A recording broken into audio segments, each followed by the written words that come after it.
think is really interesting right now.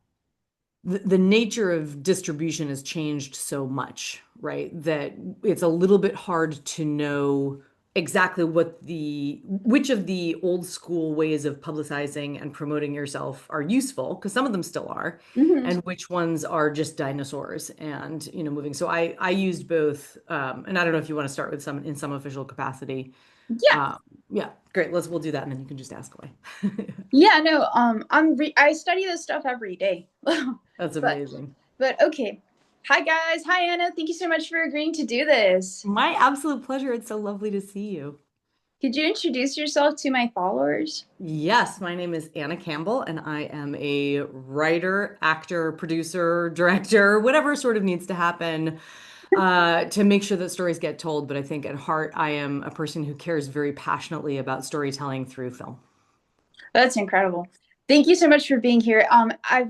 I think I've kind of told my followers, but you were like one of my first acting teachers, like when I started acting, and seeing you, like, you have, to me, you had like the dream life. You had the house on the hills, basically. You had like your two kids, your husband, you had everything, and you had your own business. So you were like the first actress that like I met in person that was actually like an actress that actually was like able to like live a comprehensive life. So I was just like, I saw that in you, and that's what gave me the courage to be like, yeah, if Anna did it, I can do it too, right?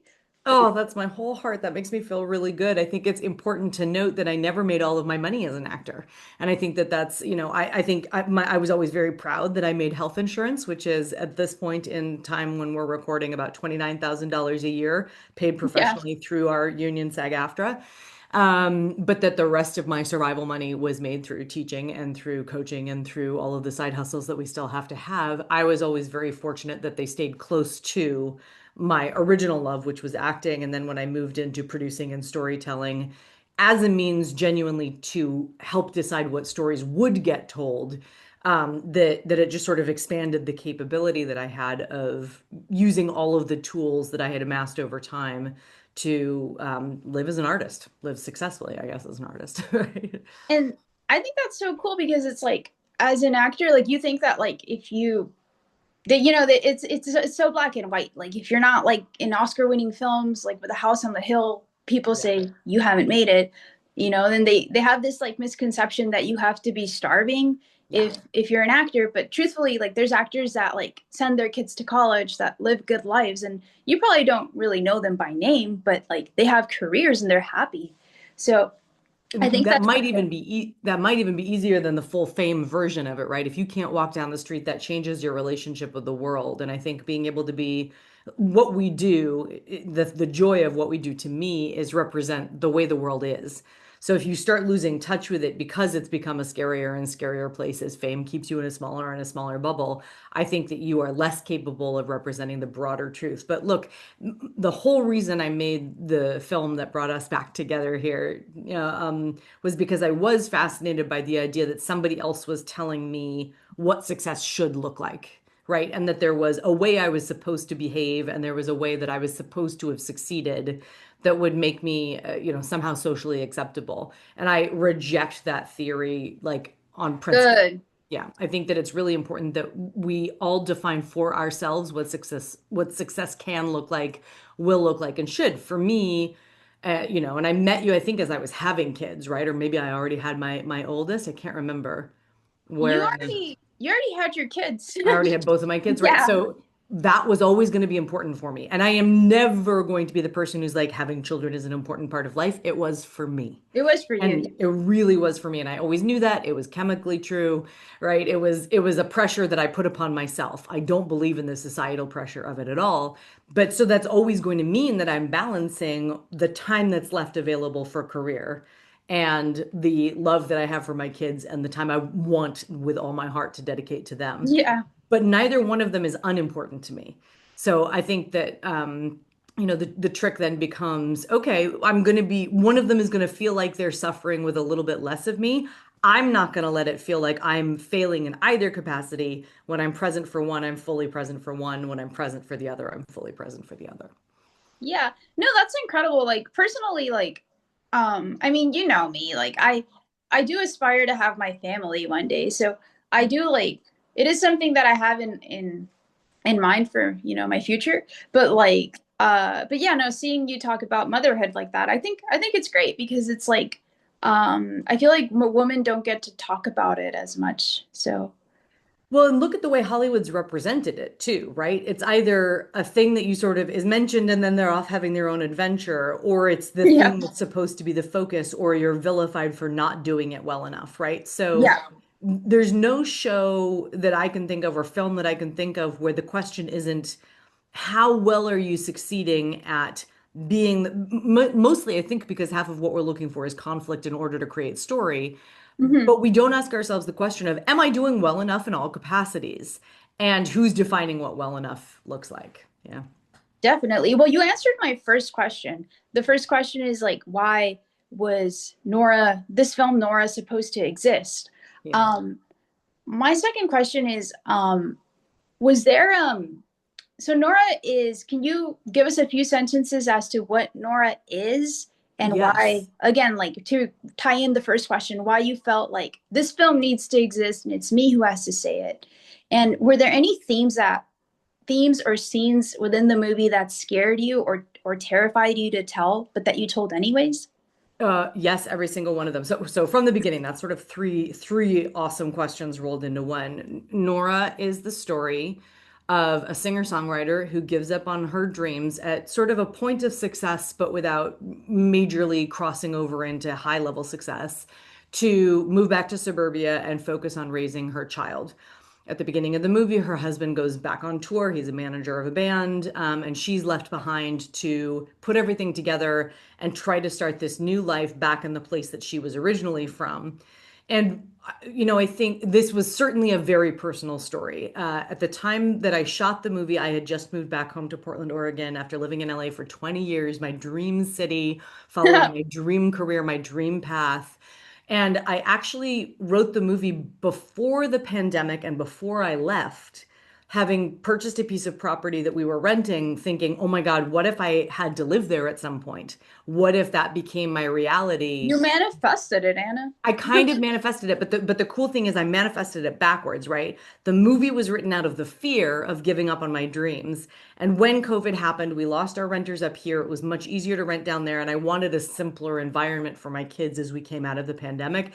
Decisions were made in the heat of a lot of Yeah. things for sure, but it turned out that it was in leaving the city of dreams behind and coming home to a place of like truth, stability, and uh, personal growth and the thing that made me me, that was where my dream started to come true as I moved into directing my first feature and telling a story that truly mattered to me the most. So every single scene that has any emotional challenge in there was ripped from a version of my life, right? Like it's not a very subtle reinterpretation of the truth of the pressure that I was putting on myself to choose something over me and the realization that I really needed to make sure that I was a part of the mix too. And so the themes that, especially remember during the pandemic, we were having a lot of realizations about the pressure placed on, mothers, even though we were all at home working, right? Moms were suddenly juggling two jobs in a very different way. And, kudos to the men who rose to the occasion. I'm not saying that we didn't, but we had socially structured things problematically. I think that's fair to say. And so I wanted to talk about that. And I wanted to talk about this idea of women getting to put themselves first, right? And we've progressed a lot, I think, in that conversation, in that we talk about our mental health, our self-care, our all of these Yeah. things. And I hope that the movie's been part of that conversation. But I think it's also just really interesting how much that was not part of our generalized awareness before this kind of entertainment got to be made, I guess.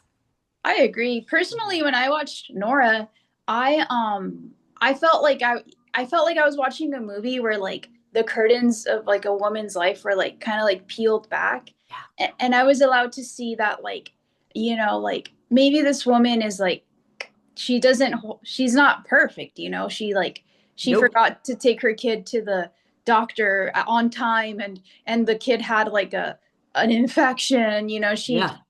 her emotions were kind of all over the place, but somehow some way, like at the you're still rooting for her because she's not perfect, and she's still following her dreams. She didn't like win an Oscar overnight or a Grammy overnight, but she's still a musician and it still is important for her. So Yeah. it kind of like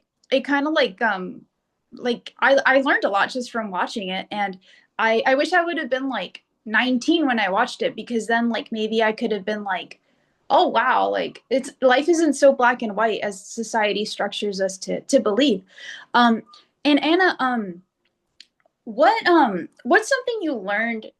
So you already said that kind of like moving back to your hometown, and correct me if I'm wrong, kind of like reignited your passion for what you're doing, and that you directed Nora because like you're like, that was part of like, that was like manifestation of your passion evolving, like. I would describe it a little bit differently. It was in moving back home that I realized that I could not give up on my dream, that it was Good. not going to be an option for me to say, I'm only going to live in suburbia. I'm only going to be the parent. I can do the stay-at-home mom thing. It was, in fact, Good. and I do think like I love LA more than anything in the world, but it's a topical city, right? You're looking at a presentation of what the entertainment industry is supposed to look like, how beautiful you're supposed to be, all of these things. And I was playing somebody else's game. So when I moved back home, it was more that I connected with myself again, instead of the idea of the career girl that I was supposed to be doing by somebody else's standards again, right? Mm-hmm. It was, who am I in this world? What's the story I must tell? What's the story that uniquely I can tell? And I realized the reason the film is called Nora is because back in college, one of the first seminal plays that they had us read in history of world theater was Ibsen's Dollhouse.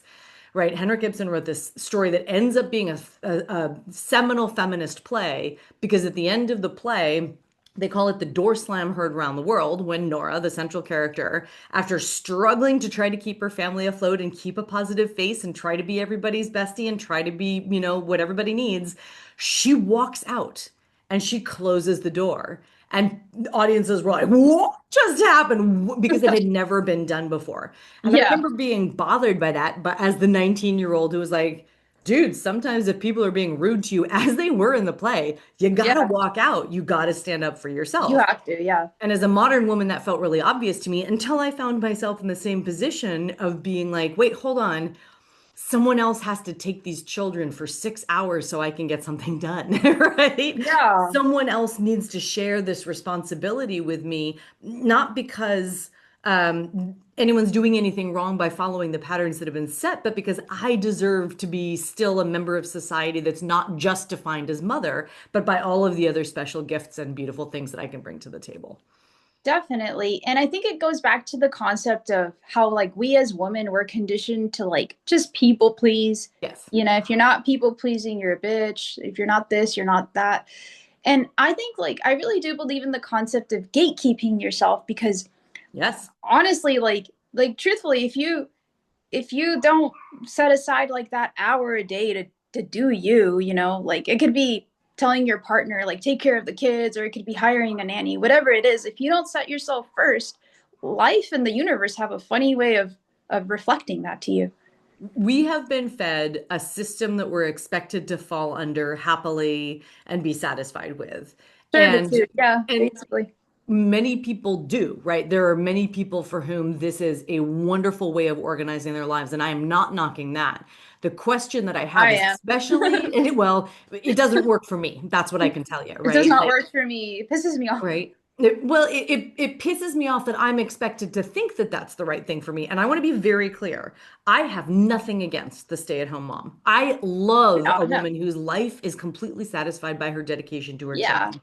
It just doesn't work for me. We're And just so, we're talking about the intersection where the patriarchal beliefs feed women that they don't have any other choice. That's who we're correct. talking about, not who's happy with that. Correct. And in our current world of extremes becoming more extreme, as we're watching this idea of, the trad wives and the glorification of the, homemade granola and the right, and then the almost vilification of the bitchy career girl.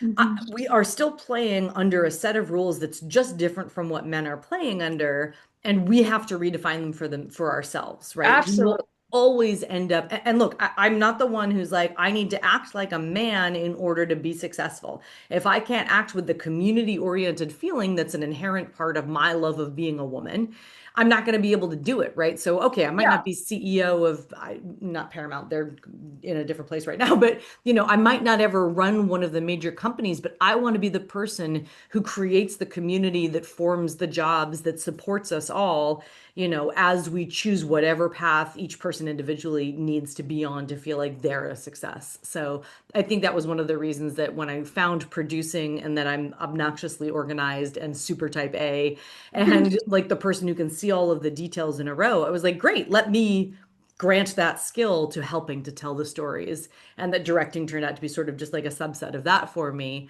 I want to bring your skill as an artist in. I want to bring your skill as an artist in. I want all of the ideas to be able to flourish so that even with the lower budgets that I'll be stuck in for the next several films of my career, we can create something that has heart and But you're has still truth creating. and Like, magic. Yes, yes. and Anna, I wouldn't knock myself. I wouldn't say that like you're gonna be stuck in low budgets, because not that it's not even a bad thing anymore. Like I agree. nowadays, like the filmmaker that knows how to tell a compelling story on whatever budget, like there's gonna be an audience. If it's a good story, there's gonna be an audience. And Yes, with like the creator economy that it's projected to boom within the next 7 years by billions, like yep, that's gonna redefine like the Hollywood system as it's been. It's 100%. Yeah. so I'm very excited to see that, and I'm also very excited to see the way that like society and kind of like the corporate hierarchical workplace is going to be redefined as Yes. more women step up into positions of leadership. Because as you say, like men and women, they lead in very different ways. Like one doesn't have to be better than the other, Nope. but it's true. Like I relate to what you say. Like I when I'm on my sets, like we were just shooting the first part of of um, of a project yesterday, and yeah, thank you. And It's I so exciting. we were shooting stuff, and then I asked people on my crew, I'm just like, did you guys like that? What do you guys think? And Yes. they say, well, they give me adjustments, and then I'm like, actually, that's a good adjustment. Let's do it. Yeah. And growing up like in this industry, like I've always been on so many sets where like the director is like someone who doesn't want to share what they're even you can't even ask them anything because like Yeah. it's just not your place to ask. Like it's Acts like like some version of a god, or doesn't, what's really going on in most of those some version of a god. instances, Yeah, doesn't have the communication skills necessary to truly share their vision. And I think that's something we don't get away with as women. Thank you, society, for offering us the deep need to absolutely. communicate clearly, directly, lovingly. I remember the thing that shocked me the most. I'll never forget this moment. We were just walking down the hall after I just had my makeup touched up and heading back up to set. And my costumer made an adjustment. I was like, thank you so much. You're amazing. And she goes, this is the most I've ever been thanked for my work on any set I've been on. And I was What? like, I'm sorry, what did you just say to me? All I'm doing is acknowledging you're Who was she doing dressing? amazing. But this is the world we live in, right? Where you're just expected to do it. So not only are we expected to work for as little as humanly possible, but we're expected to do it without praise and with only the self-satisfaction of like getting the paycheck. Hard no for me. Like everybody who I want to be around will be a person whose work I adore and like respect, and they will be thanked for it. I couldn't believe that that was even a conversation that we were having. It was horrifying to me. That is astonishing, but it doesn't surprise me so much because you know what I did after our first coaching session? You coached me for a big audition. You know what I did when I got back to my car? You know what? I cried because you were so nice to me. And I had like up until then, I just kind of had been paying like because I had a lot of pressure. I was like at a big agency. I was reading for big things, and you know how it is. It's like they kind of feed you this like idea when you're young and at a big agency that if you don't book this one audition we give you, Yes. you're going to be nothing. So I had all the pressure in the world, and I went to you, and you were the first coach that I paid that didn't yell at me, that didn't call me lazy, that didn't berate me. You're so kind to me. It was like the kinder older sister that I never had. And Oh, I know. And then like, and it like always kind of stayed with me. And I think that's why I've always kind of like looked up to you like all this time. Like we've had kind of like parallel careers. Like, of course, yeah. you're more evolved than me. You have like more films under your belt and all that, but like Not a comparison game. I not a think comparison game, it but it, I, it always pisses me off, and I've witnessed these things too, right? I think one of the things that Hollywood in particular seems to reward is they'll call it confidence, but it borders on ego, right? yeah, So the people who succeed often, especially with good, how do I put? I want to be sensitive to how I say this, but it's often true that the people who believe in themselves the most succeed early, yeah, right? That's not a bad thing, that's not a but bad thing. that turning into continued growth and continued self-development But and so continued many people, improvement, those are two different things. yeah, And that's where I get lost is like, I want the person to genuinely feel good about their work. It is not about me.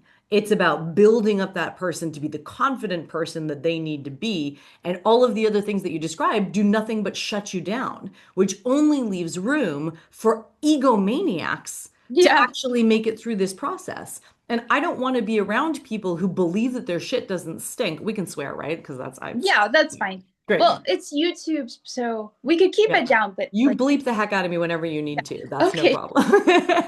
okay, But I guess, but that's it for me. Is like I'm more interested in seeing human truth lovingly portrayed with confidence and self-knowledge than I am in seeing human truth belied with egomania and, bordering on a lack of awareness of the people around them and just self like flatulation, right?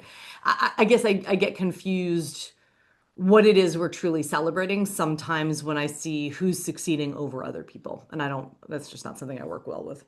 yeah. And I think that goes back to the patriarchal structures where it's like Yes. the hierarchy is rewarded, the control is confused for confidence, Yes. domination is confused for power. I think Yes. I think we're going through a crazy time right now. And I was but anyways, let me proceed with my next Yes. question. Sorry, we'll go off otherwise. No, no worries. Well, let me just ask two in one. Great. What's something that you learned doing your first feature film that your theater program or your film school didn't teach you? And if somebody gave you $50,000 to make another film, what would you do differently? Like, I feel like these questions kind of like are going to speak to the following right now that I have at this point in my life.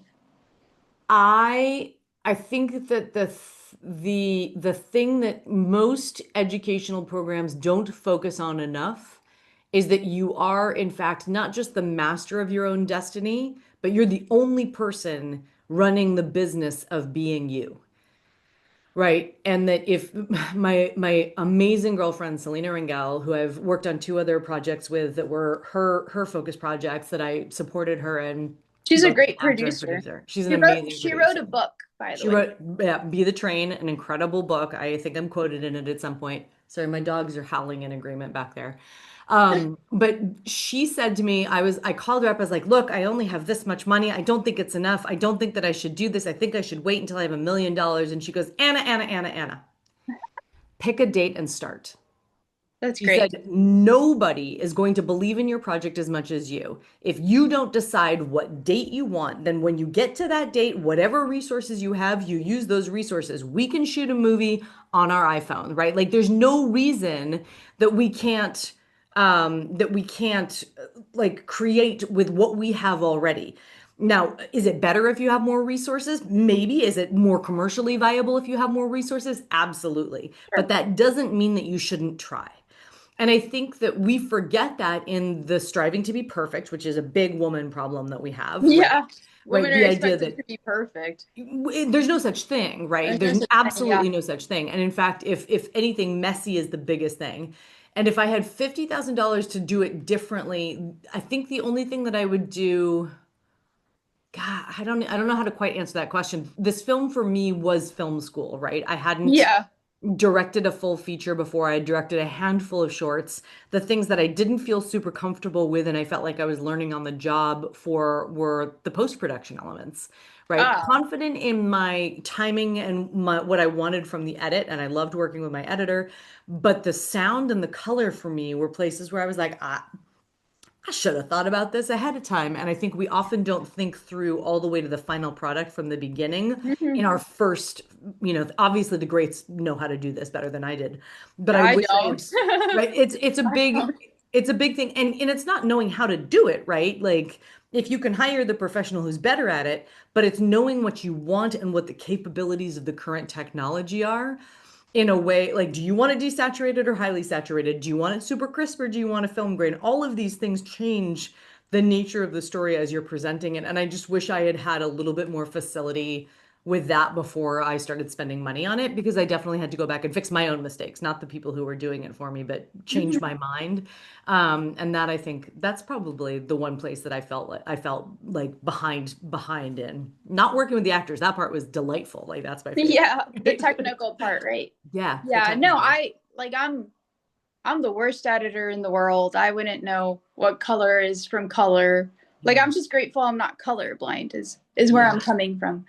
Um, totally. but Anna, like speaking about budget, like Yeah. I think the followers would be really interested to know like how you found your financing or your producing partners and what you would give to indie filmmakers who are so scared of this step. They're scared of even walking in that direction a little bit because it's so 100%. boring to them. Yeah, I spent less than $1 million on this film and was able to raise it entirely from angel investors that came to me through my friends and family network. So Oh wow. they're taking a risk. But I'll never forget, a check was handed to me and this amazing woman, I like started crying. And I started crying just thinking about it. It was like, why are you giving me this money? And she said, anybody who's investing in this project is investing in you. Oh, that's true. And that's the way we have to think of it. I think that the mistake, look, we are no longer in the indie film world of early Sundance years, where if you got your film into one of the major festivals, you suddenly became one of the players in the industry. Yeah. We are building with the resources we have available now, the longevity of career that we hope to achieve. And Yes. that's a different mentality. It's got to be okay that the resources that you put into this simply represent who you were as a filmmaker in this moment with no promise of financial reward. I'm not saying that we don't want the financial reward. I would love to make millions as a filmmaker, Yeah, but if you definitely. don't risk losing it all and be comfortable with the idea that it could all be gone and you still have to love the thing that you made, and I think this is where a lot of people get stuck is they don't finish, right? They They don't finish. start, Yeah. they panic about where they are, maybe because they started too soon, maybe because they bit off something bigger than they could chew, Yeah. but they don't just get to the end of it. And you don't have anything if you use those resources and you don't get to the end You of don't it. to the end. So I There, think the pick a date and start of it all, they use the resources that are available to you that you don't mind using up completely in self-belief, in the belief of others, in you and in the project and in the story itself. That's what you've got to sort of hold on to, is not this idea that, look, it takes Sean Baker 10 films to win his Oscar, not to get critical acclaim, right? He's made some incredible films with Tangerine and with Florida Project, and we've started to hear about those. NORA. Nora, we'll talk. That's that. Now he's here. Now he is one of the big guys in our industry. He But wasn't. before 10 he years ago, wasn't. he was the weirdo that made Tangerine. But it was Well, still cool and he was still cool. and there's 6 movies before that, Not right? calling There's him a six. weirdo, just saying Ex that it was out of the box. It's a spectacular out of the box film, and it is absolutely one of the reasons he gets to do something as still out of the box as Nora today, right? Like there's nothing that is different in those two storytelling things except in the resources that he had, right? The magic of that movie was part of the story was he fucking shot this on the iPhone. Sorry, I'm swearing, Yeah. No, right? and about a fascinating subject that I feel like a lot of men would never approach, which is the Yeah, subject of how a lot of the customers of these of trans women are actually just men who live like they're straight, but they're actually just DL yeah. or whatever they label themselves. But I thought it was just such a fascinating theme because we see it every day in our lives. We just never want to talk about it because we get like retaliated against. Like, Well, how dare you think 100%. he's gay? Like, oh.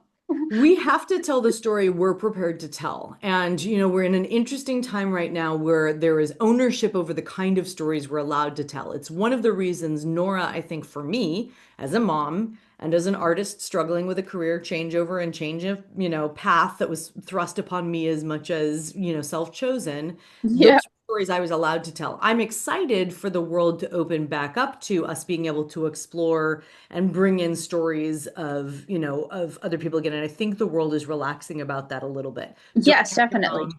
Equity is important. It's really important to have representation. But the idea that we're sort of shutting down what stories you're allowed to tell, there's room for more wiggle room in there than I think that there was for a minute. And I'm excited for that to be opening back up. That's a personal preference thing, in our new world order here. And Anna, before we close up the financing section, I just wanted to say to the followers that some of the resources that are available to you are your friends and family. That's what angel investors are. Yep. But they could also be like your dentist. Like for example, if you know an uncle who has money or somebody who you know for a fact, like in Right. your local community, has to donate to charity, ask them for an investment in your film because an investment isn't a donation. An investment is the promise that they'll get their money back through distribution. And also, I wanted to cite your friend Selena Ringel's book because she's an expert at raising funds for films through brand partnerships. What was the what was her book called again? And we're not endorsed in any way, shape, or form. It's just No, we just love her. Yeah. we just It's love her because she really did something that's like she wrote a book that's not just like frippery. She wrote a book that's actually like if you read it and I'm gonna read it, you're gonna learn something from it. So It's called Be the Train. And it really is about the idea that if you don't go out and do it yourself, no one's coming. And a train keeps going, and there's a track that it's on, and that's the only track that that train can be on. So it is yeah, following your heart, your passion. It's using your resources and your guide. She's not just brilliant at brand partnerships and bringing in the right people for things. She is a workhorse, gung ho, never going to stop person. And that's the only, I will tell you in a heartbeat, she and her amazing husband, Dan, are the only reason that my film is in existence today. It was watching them go, nope, F it. We're taking control of our own careers. We're not good. waiting for somebody else to give us permission. I want to re-clarify one little thing. An angel investor is anybody who comes in with money who they're willing to give to you, right? That Yes. person usually is someone who's got enough money that that money is unimportant to them in the return process. So we say that, of course, we're offering them a distribution. You're giving them a piece of your company. That's what you're doing. Every film that you make should be put in its own separate corporate entity and LLC, and that intellectual property is owned by that. So you are selling them stocks in your piece of intellectual property. That's an agreement that's put into place. But you have more of those than you think.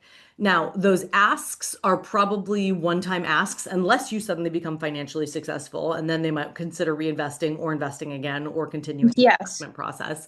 But I think that the bigger point here is you have more resources than you think that you have. And the dentist is a great thing. And, the agent who also happens to produce, what if they know the people who, if they believe in your project and believe in you enough, can bring you the right people?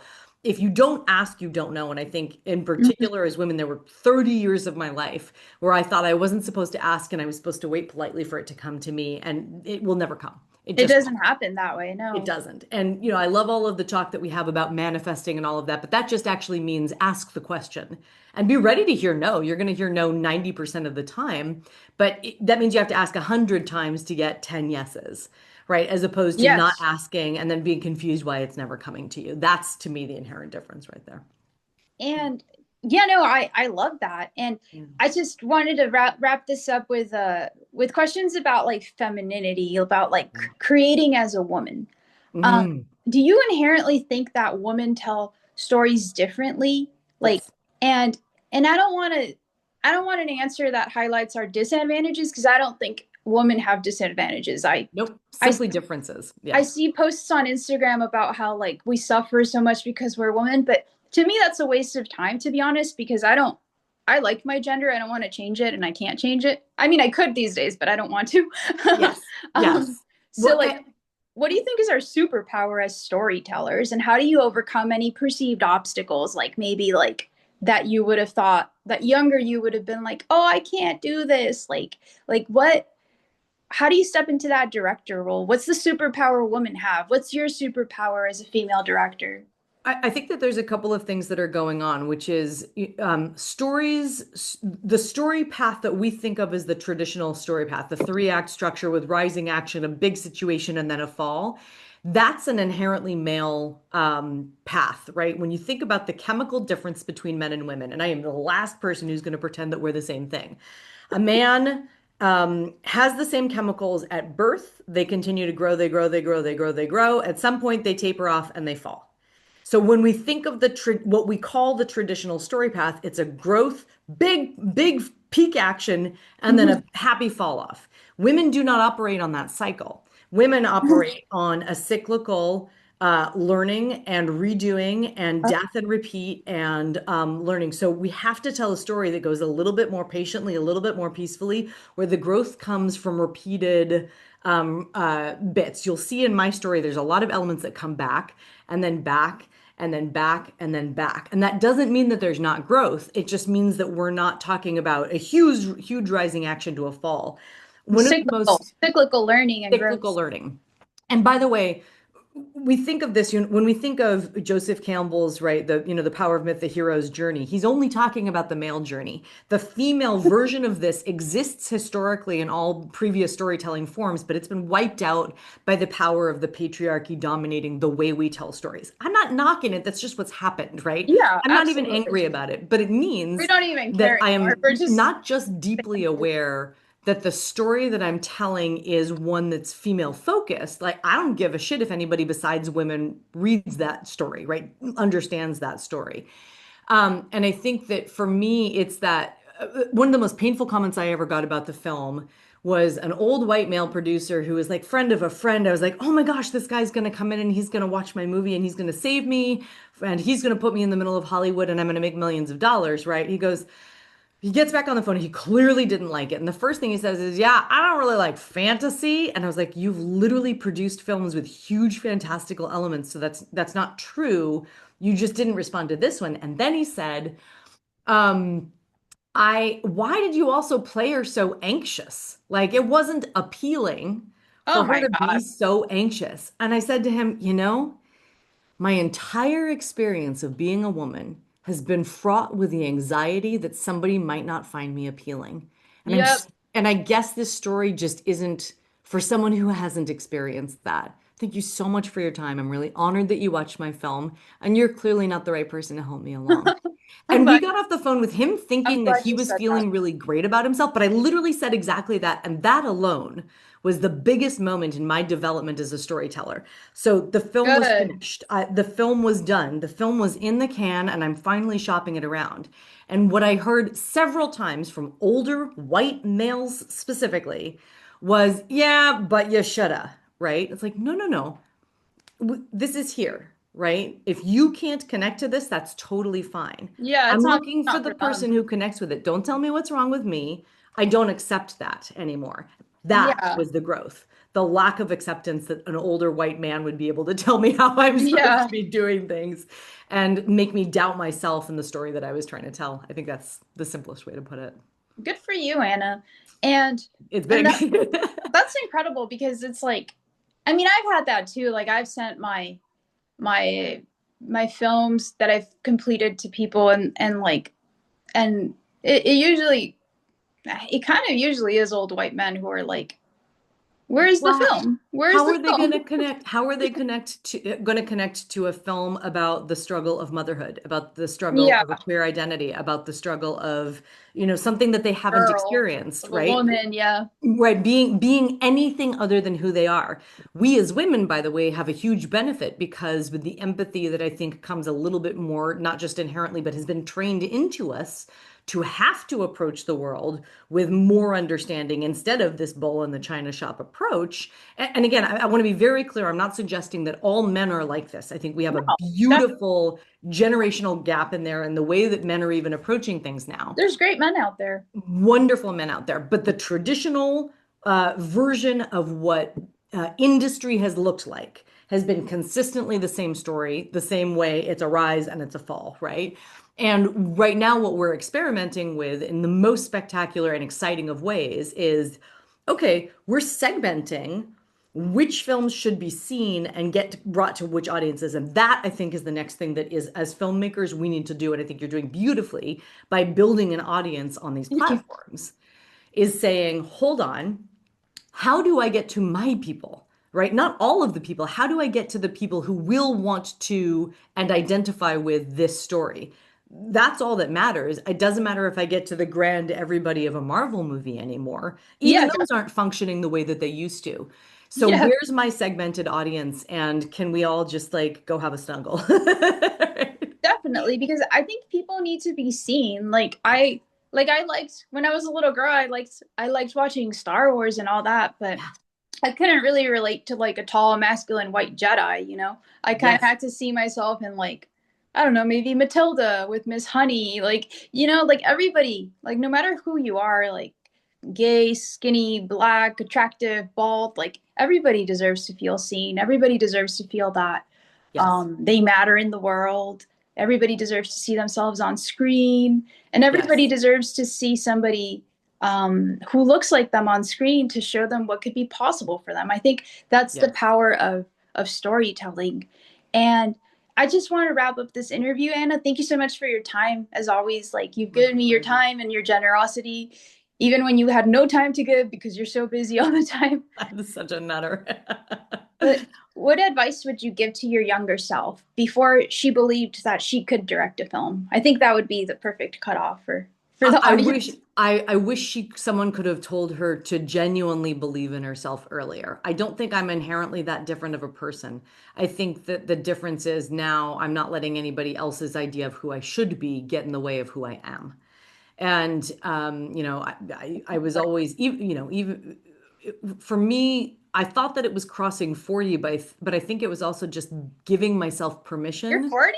I'm 45 at this point. Like I love being of an age where I can get to be like, in that cyclical way, we go into someday I get to be one of the elders. I get to look forward to that. Yeah, And so absolutely. that's not a bad thing for me, but the relieving myself of the pressure of what society expects me to be, right? How my hair is supposed to look, how this, that, and the other, all of these little bits that poor little 20-year-old Anna who moves to Hollywood and goes, I'm supposed to look just like those girls over there. And I was never going to. I was always going to be the weirdo that I am. And I wish I had embraced her so much earlier because she's actually where my magic is.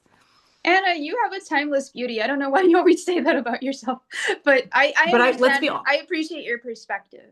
It's really thank you. I don't hate the way I look at all, but in comparison to what the standardized beauty is, mine is other, and I'm okay with that. But it meant that, but it's not even. I'm not even worried about the beauty itself. That was a focus that the younger self put on it.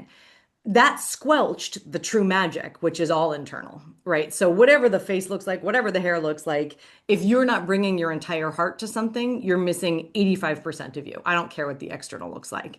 I And we see this, right? We see this all the time in, television programs that dumb everything down. Like I'm never going to be able to squelch this light, and I wish that I had never tried in order for somebody else's benefit.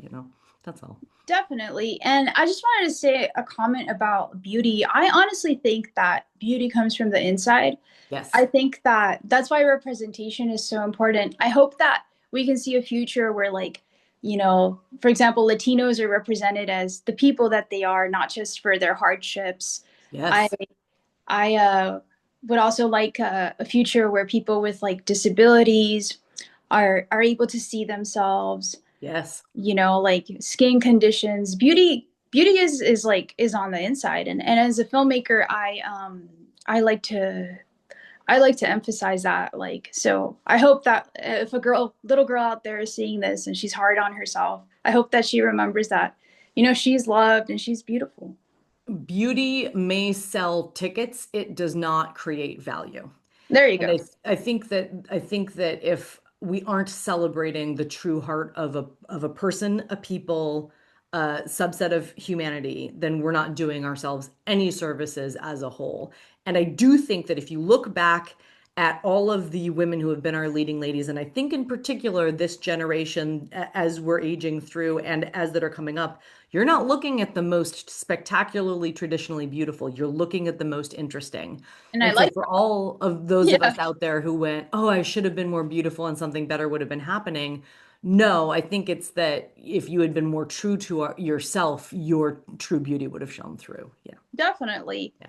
Like I used to hate my puffy eyes, but I like them because I'm like I feel like that shows that I'm a deep thinker, and that's kind of like a nostalgia to me. But look, the whole point is just ignore whatever version, whatever adjective you're putting with the eyes as soon as you negativize them, right? Like as soon as it becomes something that you're going, everybody else is going to hate this, but I'm pretending. No, just tell the story, and that's all that you Just can. tell the story. Just Yeah. exist. Yeah. Thank you so much, Hannah. Adore you. We'll talk to you again very soon. Where can people see Nora in theaters Oh, yes. or on We're done in streaming? theaters right now. We are available on Amazon. We're still currently on the Veeps platform. That's Veeps. We're hoping soon to be on iTunes and Apple, so on all of the traditional rentals. And I'm starting something with an amazing company called Herflix, which is Oh, a cool. really amazing group that That is sounds great. curating Yeah, female-focused projects, directors, producers, but also just content that matters to women. So it's not an exclusive thing.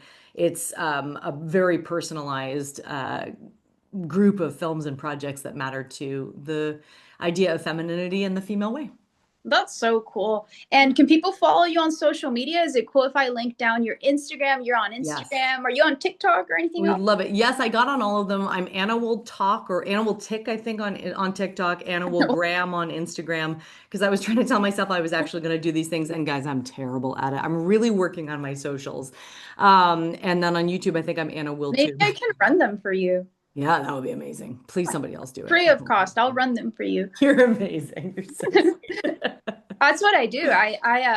I'm something of a content producer. Oh, fantastic. I would love, look, this is definitely one of those places where it's like, I think I can just skip this and choose the traditional media version that I have. And it's been a mistake. Like we are now building our audiences before the project comes out. So that's important. Yeah, people, we're gonna cut the recording, but yes, you have to know who your audience is gonna be before you release your content because the Yes. traditional Hollywood distribution systems aren't gonna do it for you like they used to. They don't know how to do it for themselves. So Yeah. that model is broken. We're watching the collapse of a system. We are now the system itself. And the question is just, how do you find your people? Let me shut the recording off. Yeah. I know that was great. Thank you so